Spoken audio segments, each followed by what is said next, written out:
Bonjour chers tous, que Dieu vous bénisse très abondamment.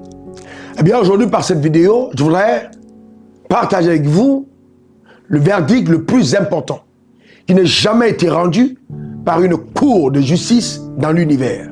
Il s'agit du verdict qui a acquitté l'homme de la condamnation éternelle et a restauré ses droits, sa dignité et a redonné à l'homme créé à l'image et la ressemblance de Dieu de pouvoir à nouveau régner sur la terre et de revêtir tous les attributs qui étaient rattachés à sa personne quand Dieu l'a conçu et créé.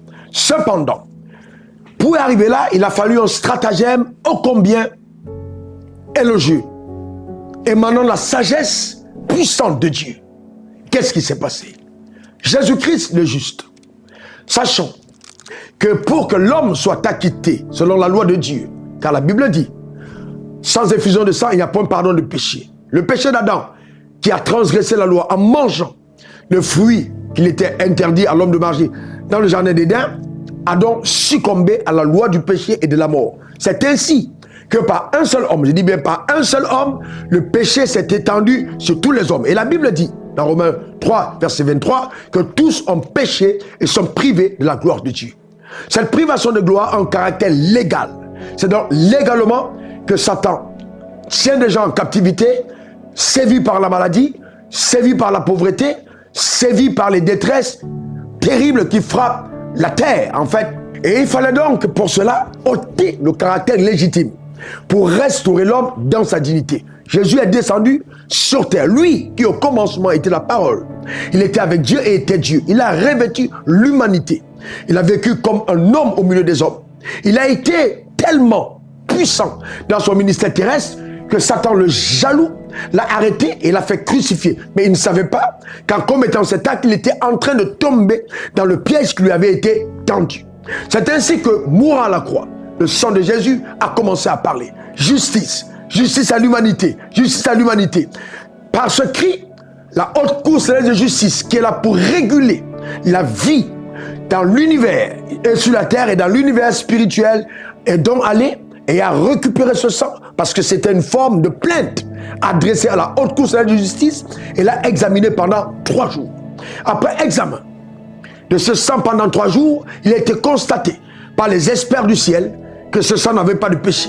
Alors, comme c'est l'âme qui pêche, qui meurt, et qui était mort quelqu'un qui n'avait pas péché, Dieu se devait donc, le créateur de l'univers, de restaurer, de rétablir cette justice. C'est ainsi que la puissance de la résurrection est descendue aux enfers et a sorti Jésus du milieu de la captivité de l'enfer. Et Jésus, en sortant, a attaché Satan et tous ces démons, il les a transportés et les a amenés au trône de Dieu, devant la cour céleste de justice, afin qu'il réponde justement de ses actes.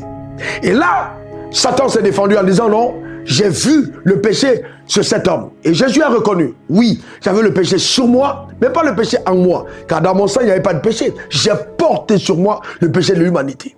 Alors Satan s'est rendu compte qu'il était tombé dans un piège qui lui avait été tendu. Donc un réquisitoire a été prononcé par le procureur de la haute cour céleste de justice en la personne du Saint-Esprit qui a dit: selon notre loi, c'est l'âme qui pêche qui meurt. Nous jugeons donc recevable cette plainte du sang de Jésus et nous acceptons donc la défense de Jésus-Christ pour la cause de l'humanité. C'est alors donc que Satan est condamné, condamné à mort, condamné à brûler éternellement dans le feu, ensuite condamné à restituer ce qu'il avait volé. Car la loi de Dieu déclare que le voleur qui est saisi devra restaurer, rendre, restituer au septuple ce qu'il a pris. Voilà comment Satan reconnaît le jugement rendu. Jésus est déclaré non coupable et là il signe au ciel. Le salut devient une œuvre de substitution. L'homme qui a péché alors est sauvé par Jésus qui n'a pas péché. Donc le fait que Jésus soit mort injustement, il a pris la place du pécheur et le pécheur prend donc sa place. C'est ainsi que la loi de Dieu a été accomplie au travers d'un seul, qui est la personne Jésus-Christ le juste. Donc aujourd'hui, c'est pas la peine de croire qu'en accomplissant toute la loi par ses propres efforts, on ira au ciel. Non, on va au ciel parce qu'on a reconnu, on a accepté Jésus comme étant son sauveur et son Seigneur personnel. On reconnaît qu'il est le sacrifice payé à la croix pour notre liberté. Voilà ce que c'est que le salut.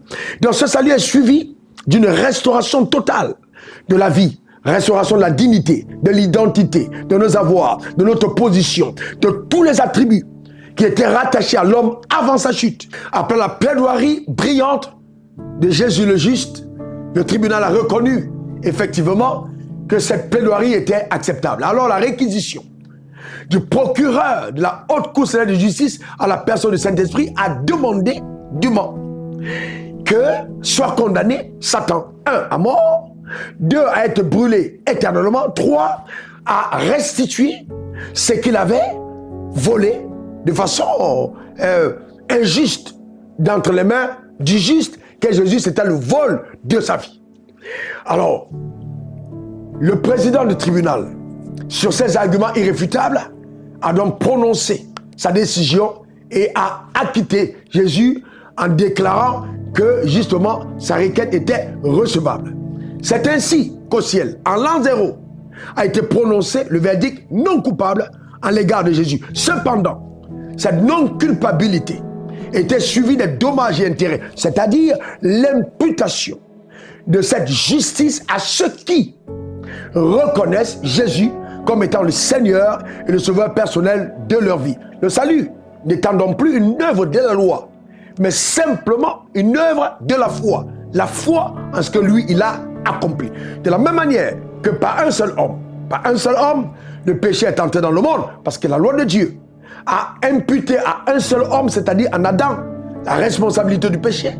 Par un seul autre homme, plusieurs seront rendus justes. Donc aujourd'hui, devant nous, nous avons la possibilité soit de continuer de subir l'oppression de la loi du péché et de la mort par Adam, soit alors d'accepter la loi de l'esprit de vie en Christ Jésus. Cette loi t'affranchit totalement de l'oppression de la puissance satanique et te donne de vivre la liberté qu'aucune personne, aucune puissance, aucune entité ne soit capable de te donner dans l'univers. Écoute bien ceci.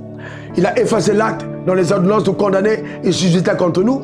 Il a détruit en le clouant à la croix. Donc cet acte a été détruit afin que ta vie connaisse une gloire sans pareil. Donc c'est illégitime que Satan et la pauvreté et les malédictions et la mort prématurée et même la terre qui a enregistré des décrets sataniques contre toi continue de t'envoyer des signaux négatifs. Simplement parce que le sang qui a servi de libation t'a totalement affranchi. Cette décision a été rendue au ciel et Satan lui-même a paraphé le jugement et a signé.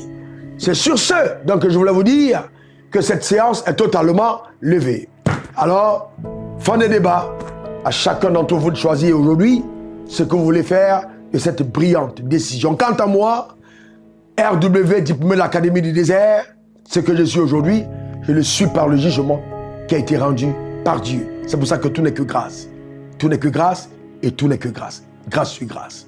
Je prie que cette grâce soit contagieuse à ton égard et qu'aujourd'hui, de façon légitime, tu vives pleinement la restauration des avoirs. Le voleur a été arrêté, il lui a été demandé de restituer au sextuple, selon la loi de Dieu, ce qu'il t'avait volé.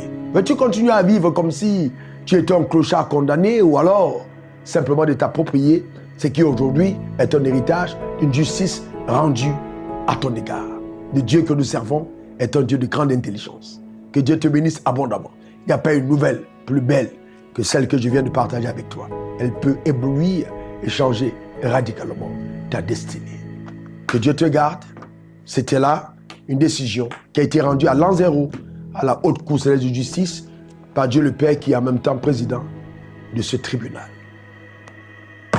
La séance est levée. Au revoir. Suivez le révérend sur les réseaux sociaux, Facebook, Instagram, Twitter et YouTube. Et suivez-nous en scannant le QR code.